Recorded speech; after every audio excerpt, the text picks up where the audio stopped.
O PAICV vai confrontar Olavo Correia com os compromissos assumidos e que o partido diz que não foram cumpridos na governação do MPD. A bancada tamarina também prepara um conjunto de perguntas sobre setores como a segurança ou os transportes. Na conferência de imprensa de hoje, o PAICV criticou também a inclusão de um excerto de uma declaração política do MPD na Prova Nacional de História do 12º ano, o que considera ser uma instrumentalização política da educação.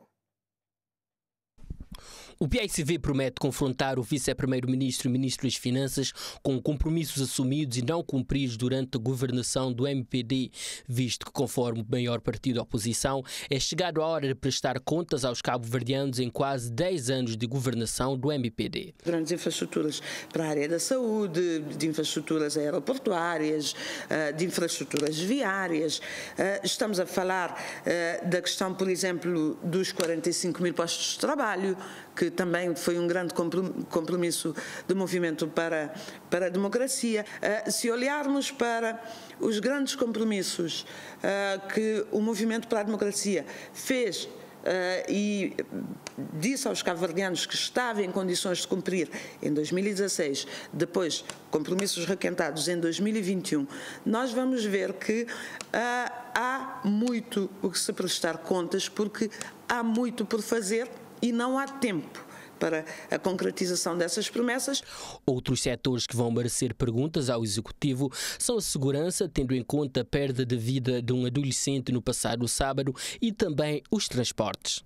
É momento também para pedir responsabilização em relação ao estado em que os transportes, seja aéreos, seja marítimos, se encontram no país. Somos confrontados quase que semanalmente com casos muito graves relativamente à insegurança que se vive no país.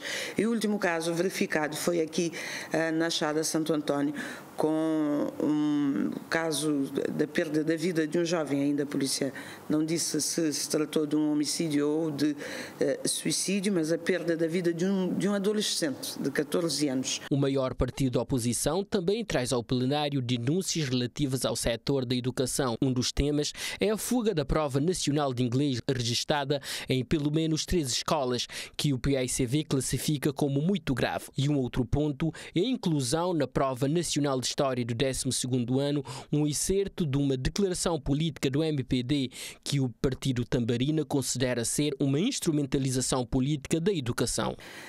Nós gostaríamos de questionar um ministro da Educação, onde que foi aprovado textos de declarações políticas do Movimento para a Democracia como fazendo parte do currículo nacional, como fazendo parte da disciplina de História em Cabo Verde. Consideramos que é grave, é uma instrumentalização ou tentativa de instrumentalização dos jovens cabo-verdianos, que não deve passar despercebido. É preciso explicações, é preciso responsabilização. Ainda o PAICV está a analisar se irá chamar o Ministro da Educação ao Parlamento numa próxima sessão e promete outras ações oportunas.